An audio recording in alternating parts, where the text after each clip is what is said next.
Moi, je dis souvent à mes étudiants, il faut qu'on apprenne aux Sénégalais que nous avons tous des miroirs chez nous.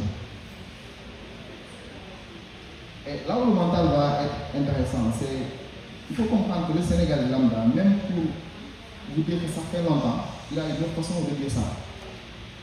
Donc, il a dire. Et le pire, pour dire que ce n'est même pas fondé, tu fais 2 fois, quelqu'un va dire temps et bien.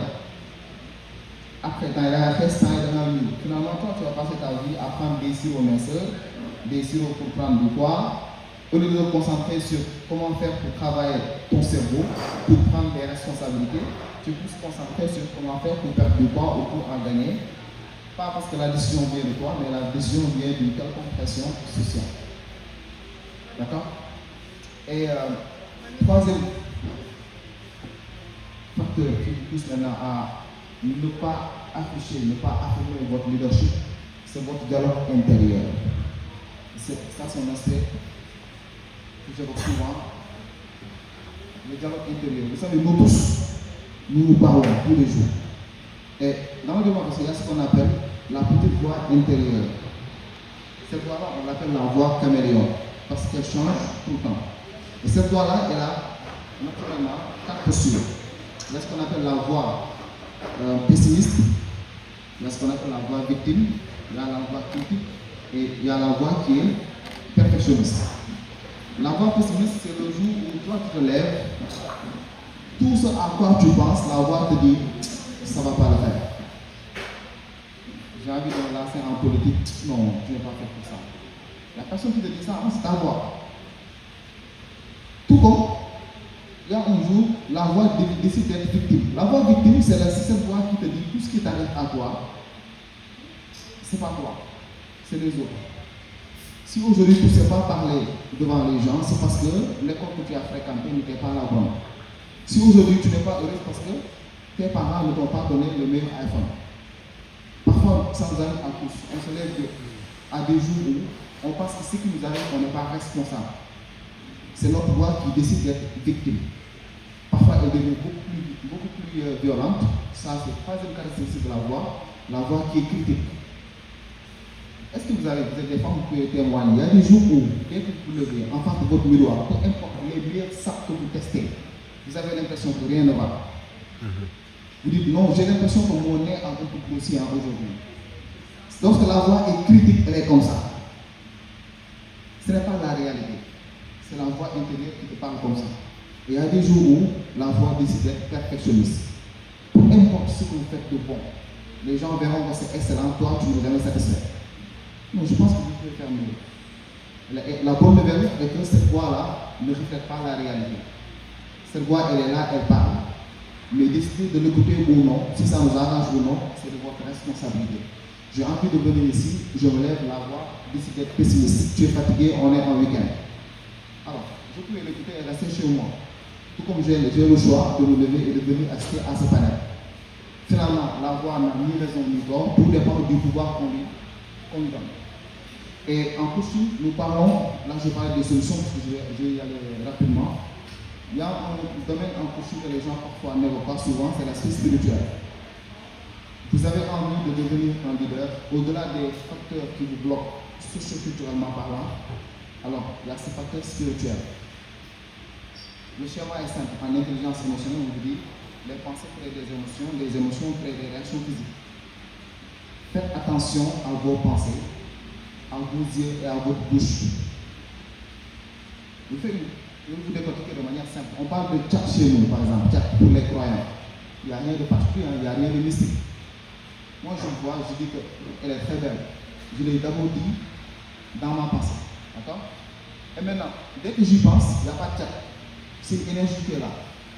Et cette énergie, ça passe soit par le regard, c'est quand on vous demande d'éviter de fixer les gens comme ça du regard, parce que là, vous transmettez une énergie. Ok? Je vois que tu as de beaux yeux. Je le pense. Je te fixe du regard, je te jette un sort. Tu rentres chez toi, tu as mal aux yeux. Ou bien je le dis, sans dire un machallah, tu rentres chez toi aussi, tu as. Maintenant, le pire de cette énergie, c'est quand on se lance à nous-mêmes. Les gens qui disent, non, oui, t'as été demandé. et tu es en train d'attirer ce qu'on appelle la loi de l'attraction. On n'a pas le temps d'entrer dans tout ça. Tu es en train d'attirer la pauvreté. Tu es belle à Machallah, d'accord, mais effectivement, je suis très belle. Mais non, moi, bientôt, tu vas avoir des boutons partout. Tu vas tester toutes les crèmes, tout ce qui est, tout ça là, et rien ne va marcher. Les grands hommes le sont devenus pour l'avoir voulu. Dans la vie, tout ce que vous avez envie de devenir, il faut l'incarner. Sinon, je vous assure, c'est ça en fait. Vous avez une énergie dans votre pensée, vous le dites, et la bouche est encore pire. Si vous le dites, c'est fini. Peu importe le panel, vous ne serez jamais un leader. Et là, je vais terminer par ça. Je vais faire une démonstration simple. Avec moi, bien sûr, je sais que vous êtes fatigué, mais juste une minute. Pour vous prouver ce que je dis, moi, je vais toujours donner des preuves. Tout le monde ici, peut-être je vais épargner les autres qui sont là. Alors, essayez cette activité. Je vais vous démontrer le pouvoir des pensées qui sont transmises par le regard et la bouche. Comment est-ce que ça peut changer vos situations physiques?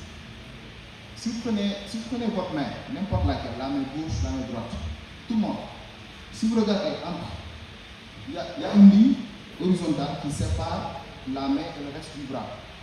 Une ligne horizontale comme ça, au niveau du poignet. Vous avez vu? Tout le monde. Maintenant, si vous remarquez, cette ligne existe au niveau des deux mains. Si vous essayez, vous mettez la ligne, ou bien les deux encore au niveau des deux mains, vous les mettez de manière superposée et égale, comme ça. Il faut regarder jusqu'à ce que ça soit égal, et vous collez les deux lignes. D'accord? Maintenant, dès que vous collez les deux lignes, et que vous faites comme ça. Comme ça. On suit le mouvement. Voilà, vous collez les deux lignes, et vous faites comme ça. Alors, à 99% de qui sont dans la salle, vous allez remarquer qu'il y aura une main qui est un peu plus longue que l'autre. Suivez bien. N'est-ce pas? La main, c'est physique. On va voir le pouvoir maintenant de nos pensées et de nos émotions sur nos physiques.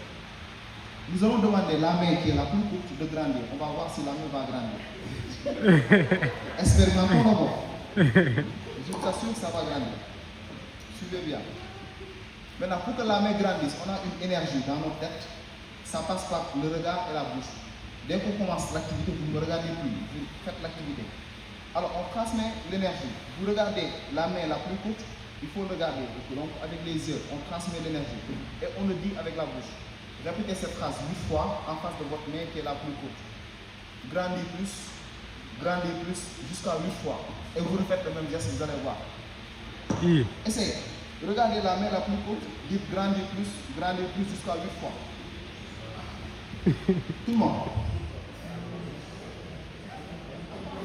8 fois, les numéros de voir 8 fois, j'ai dit.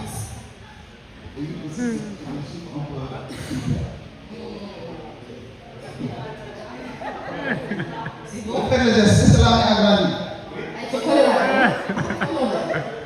Applaudissez. Non mais, il n'y a rien de magique, hein.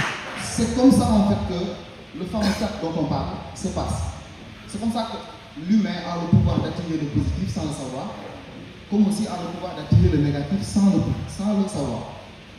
Nous tous, je vous assure, ce qu'on a eu à perdre ou ce qu'on a eu à gagner, en un moment donné, on a regardé, on a vu, en un moment donné, on a dit. Ça peut dater de longtemps qu'on puisse oublier, ou bien de manière très récente qu'on s'en souvient. Mais n'oubliez jamais, les grands hommes le sont devenus pour l'avoir voulu. Et pour ne pas trop tirer en longueur, parce qu'il y a beaucoup d'activités qu'on fait en coaching, je vous donne juste des références, tout à l'heure, ils en ont parlé. Il y a des outils qu'on utilise en coaching. Allez faire des recherches sur ce qu'on appelle la fenêtre de Johari. La confiance en soi dépend de la connaissance de soi. C'est un outil qui permet, comme son nom l'indique, c'est comme une fenêtre qui s'ouvre à votre vie et vous maîtrisez tous les éléments qui se passent. Vous allez sur Google, vous mettez la fenêtre de Johari, J-O-H-A-R-I, vous allez voir. Il y a ce qu'on appelle la roue de la vie. La roue de la vie, c'est une matrice de 8 composantes de votre vie. Vous allez répondre au questionnaire. Ça va être un score de 80 parce que c'est 8 composantes. Si vous avez la moyenne 40 sur 80, ça veut dire que vous, là, votre vie, il y a un énorme travail à faire.